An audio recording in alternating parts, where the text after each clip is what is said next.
Single dad walked into parent-teacher night. What his daughter's teacher said left him breathless.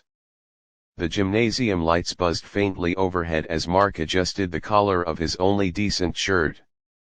He'd left his construction job just an hour earlier, showered in record time, and still had grease under his fingernails.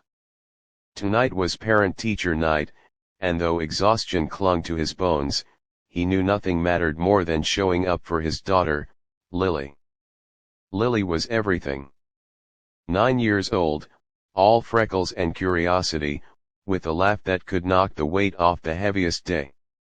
Since her mom had left 3 years ago, Mark had juggled work, bills, and bedtime stories, always afraid he was falling short.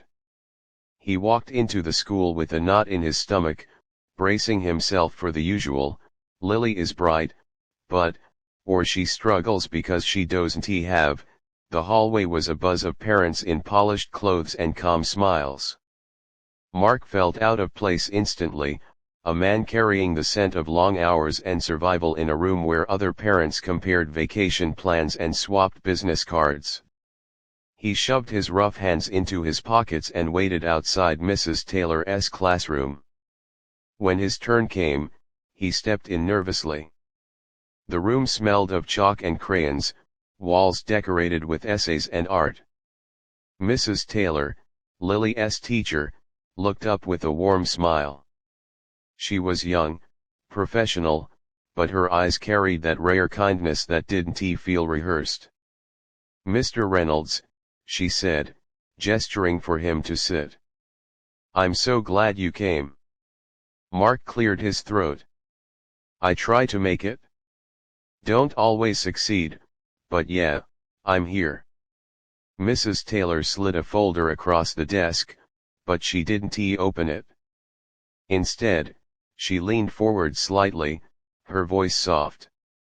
"I want to tell you something about Lily." Mark braced himself. "Here it comes." "She's exceptional," Mrs. Taylor said simply. "Not just in academics, though her reading level is well beyond her grade.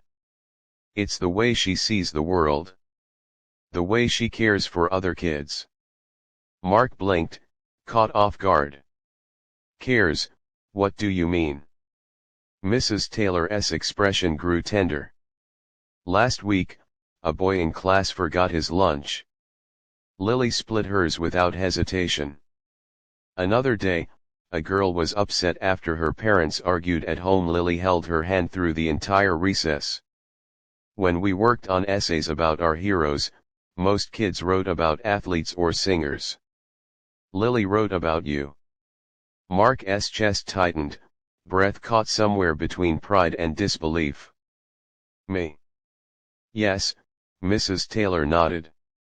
"She wrote, 'My dad doesn't wear a cape, but he works harder than anyone. He makes me pancakes shaped like stars, even when he's tired. He makes me feel safe.'" The words struck deeper than any hammer or drill ever could. Mark felt his throat burn, his vision blur. He turned his face away for a second, pretending to clear his throat. Mrs. Taylor lowered her voice further. "I don't say this lightly. Kids don't thrive when they're missing something important at home.